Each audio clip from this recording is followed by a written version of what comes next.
Open.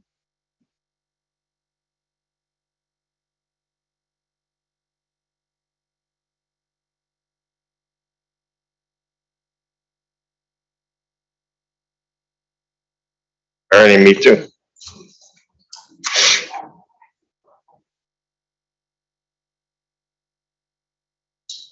It's a good joke. Ready to go? Yep.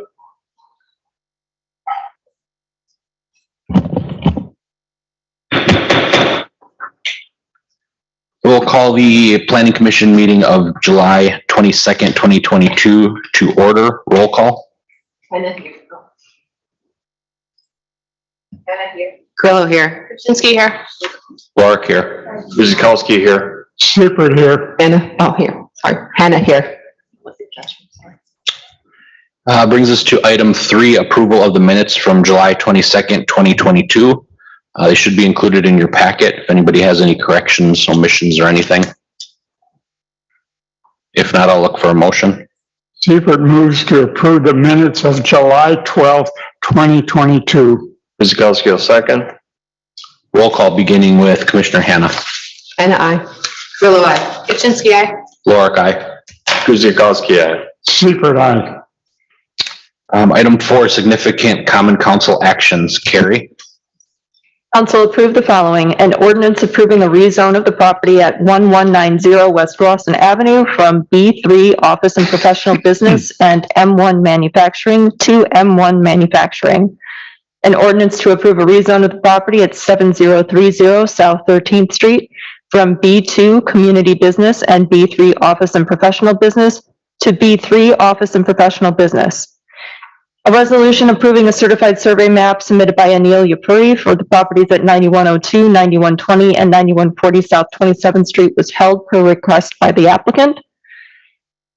Council approved a resolution adopting Sewer Pack Planning Report number 330, a restoration plan for the Oak Creek watershed. A resolution approving the Stonebrook on the Park Development Agreement with Jansen Bruckner LLC for the design and construction of public improvements for the development located at 7943, 7912, 7942, 8034, and 8031 South Quincy Avenue. And a resolution approving the Tsunami Car Wash Development Agreement with Tsunami Car Wash Intermediate Holdco LLC for the design and construction of public improvements for the development located at 140 West Buttes Road. Mr. Chairman. Thank you. Item 5 is Board of Housing and Zoning Appeal actions. There were none. Item 6, quarterly Parks and Recreation Commission actions. The next report will be September 22nd of 2022. That brings us to new business. Item 7A, it's a certified survey map. Review a certified survey map submitted by Danielle Katana, dividing the property at 9630 South Shepherd Avenue. Thank you, Mr. Chairman. This is a request to divide the property on the screen, and it is to create 2 single-family lots. Lot 1 is already developed with an existing single-family residential home and related accessory structures. That's not going to change. However, if at any time in the future that property comes up for redevelopment or any structures are proposed as accessory to the principal, they will have to comply with the required code requirements in effect at the time of the application. Lot 2, which is the proposed new lot, will be accessed off of Wintergreen Avenue or Wintergreen Drive, and they will also be required to comply with the code requirements in place at the time of development. On the screen right now is the proposed certified survey map showing that dividing line, basically creating 2 exactly equal lots. You will notice that Lot 2 includes a building envelope. Staff is actually recommending that the building envelope be removed simply because we do not know whether or not those particular setbacks are going to apply to any particular development. At the time it becomes ready for development, then it would have to comply with whatever code requirements are in place at the time. So again, whether it's the principal structure or any accessory structures, that 10-foot setback on either side may or may not be relevant. However, the 30-foot setback will still be relevant, so we are keep requesting that the 30-foot setback to Wintergreen Drive remain, but the remaining building envelope just be removed. As a point of reference, laterals will need to be extended to serve Lot 2, and a grading plan will also be required at the time of a building permit application submitted for development of Lot 2. With that in mind, there is a suggested motion for approval for Plan Commission consideration on the screen. Mr. Chair. Thank you. The applicant is in attendance. He indicated prior to the meeting that he would wait for any questions from the commission. So we'll go right to the commission. Any questions, concerns, starting on my left with Commissioner Hannah? Yes, I have a question. So when we divide that lot, I guess from Wintergreen Drive, are there going to be any lateral for sewer, sanitary, any utilities? Yeah, they will have to be extended to serve the property. Okay, so there will be work on that Wintergreen Drive, right? There won't be any main required, but laterals will have to be extended to serve the lot in Wintergreen, yeah. How about the cost? Who would be paying for the cost? That would be at the developer would be responsible for extending the laterals. Okay, how about the impact to the road? You have to like kind of excavate in the, That's all included as part of the development. okay, all right. That's it, thank you.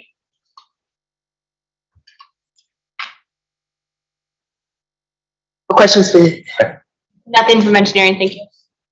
None for me. No questions. And I have no questions or anything to add. So we will look for a motion on item 7A, please.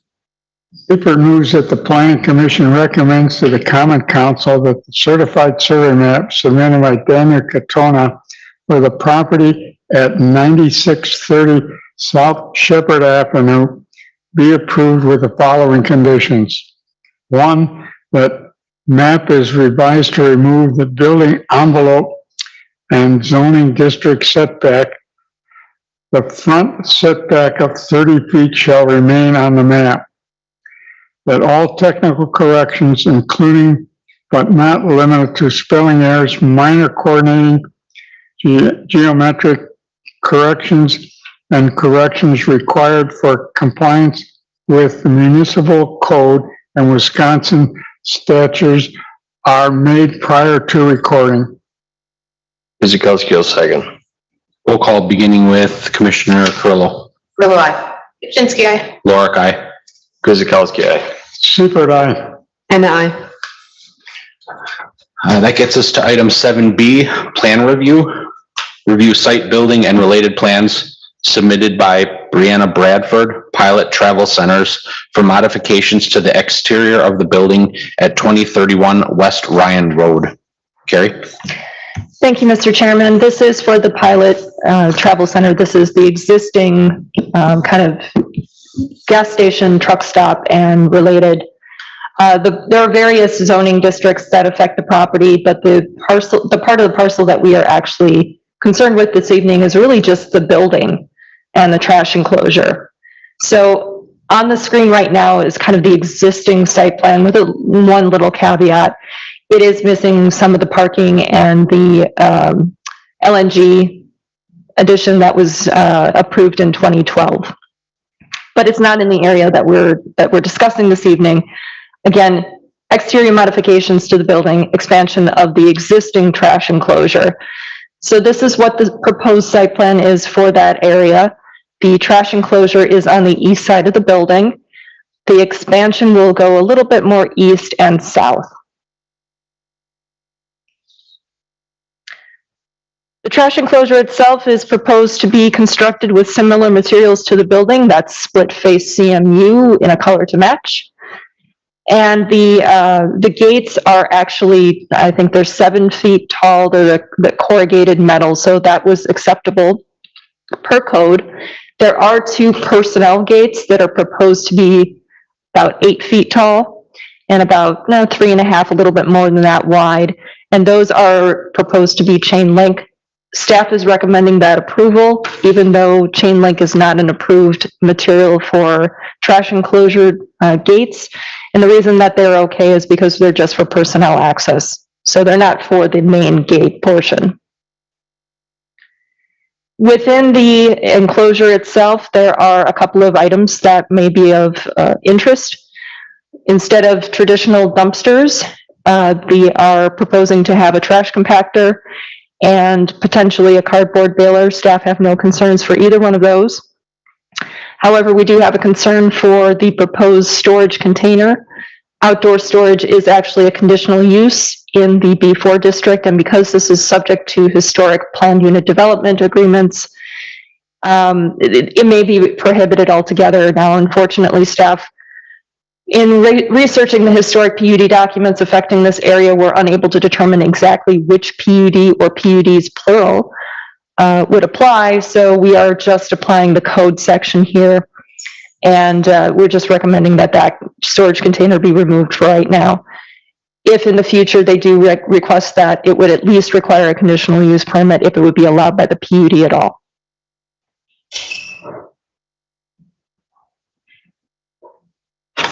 On the screen right now are just the elevations for the trash enclosure. The metal gates are the proposed main gates for access, and then the employee gates, which are 8 feet tall with the chain link, which staff again are recommending approval. Turning to the building now, we're going to go a little bit back and forth so you can get an idea of what the exterior modifications to the building includes. This is the existing north elevation, so this is what's seen behind the fueling canopy from Ryan Road. This is what the actual front facade looks like. They are proposing to remove all the existing metal awnings on the building. So this is kind of a before and after. This also includes the expansion of the trash enclosure, which you can see on the left-hand side of the screen, which is east orientation of the building. They are proposing to replace the existing vinyl siding with Nichiha siding. That's fiber cement. Also proposing to do some stucco infill in certain locations, for instance, above and below the windows on this elevation and in certain areas elsewhere on the elevations to the south, basically underneath where the windows were. They are also proposing to remove several windows. If you'll notice this before, there are groupings of windows that are going to be removed and infilled. Now, this is part of the interior renovations as well, which is part of the reason why some of these windows are actually being removed in entirety rather than being replaced. One of the windows that's to remain will actually be replaced with spandrel as well. Now, even though there are signs shown on the building, signs are not part of this review. Part of the reason that signs are not included, we don't have the exact details. We do have some dimensions on here, but there are some requirements for signs that these don't meet. We don't allow cabinet signs for one, the number of signs, etc. So we're just not including that in tonight's review. So if you could kind of ignore that for now. Also choosing to paint the existing CMU on the rest of the elevations, including the north elevation, the doors, the metal roof, and electrical cabinets, kind of going with an updated color scheme. All the other windows on all other elevations, with the exception of the driver entrance on the south, which we'll get to, those are also proposed to be removed. With the exception of some gooseneck lights above the windows on the north, on the east side, and some lighting wall packs on the remaining elevations. There are no other lighting changes to the site. So turning now to the east elevation, this is existing, but it doesn't include the existing trash enclosure wall. Just keep that in mind when you look at the proposed east, which does include the trash enclosure wall. You'll note that it does match the scheme, the color, the materials, and it kind of just blends in. This is the existing south, so this is where the diesel canopy is. This is the existing, this will be the driver's entrance. I believe it is the driver's entrance right now.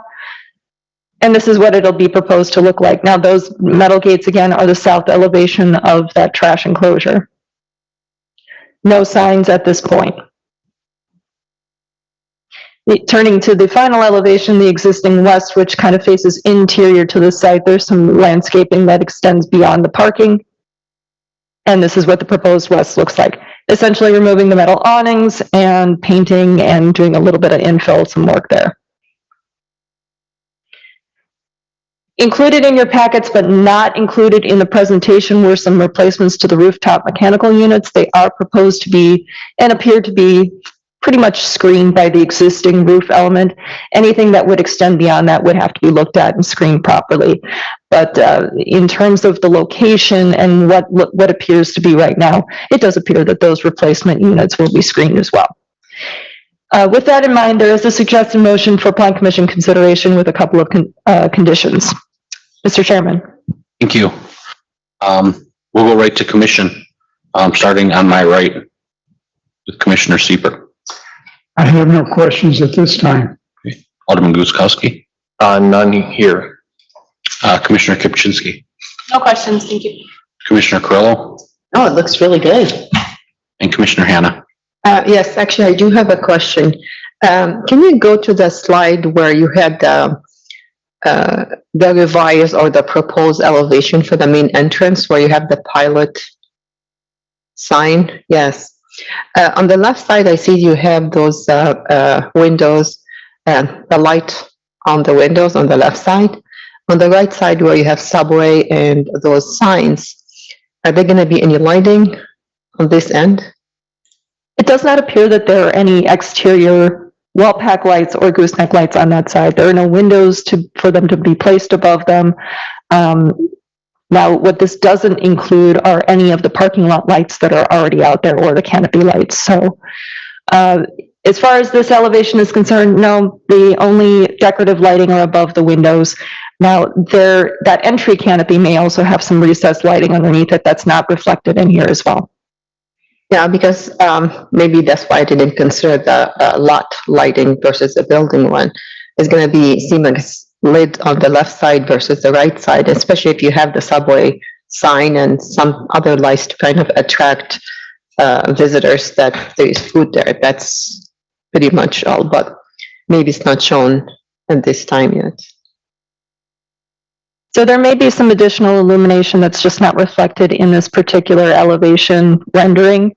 The applicant is being represented by Zoom, and she did just do a Q&A chat that said that there was illumination there. Okay.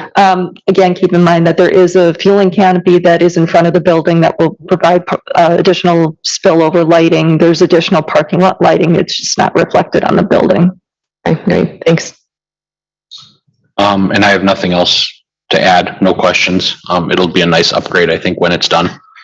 So with that, we will look for a motion on 7B. And I move that the Plan Commission approve sites, building and related plans submitted by Brianna Bradford, Pilot Travel Centers for the property at 2031 West Ryan Road with the following conditions. 1, that all relevant code requirements remain in effect. 2, that landscape plans are submitted in conformance with all code requirements. 3, that all light sources are shielded and directed downward, that the color temperature of the fixtures are limited to a maximum of 5,000 kelvins. All mechanical equipment, transformers, and utility boxes, ground, building, and rooftop shall be screened from view. 5, that all revised plans are submitted in digital format for review and approval by the Department of Community Development prior to the submission of permit applications. Guzekowski, second. Roll call, beginning with Commissioner Kupczynski. Kupczynski, aye. Lorik, aye.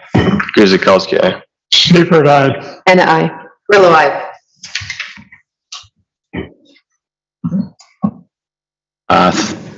That will conclude the meeting, so we'll look for, and pending any announcements from anybody, we'll look for a motion to adjourn. Grillo moves to adjourn at 6:19. Seifert seconds. Roll call, beginning with myself, Lorik, aye. Guzekowski, aye. Seifert, aye. And I. Grillo, aye. Kupczynski, aye. Thank you. Change this back. That's the All right. way. Run 'em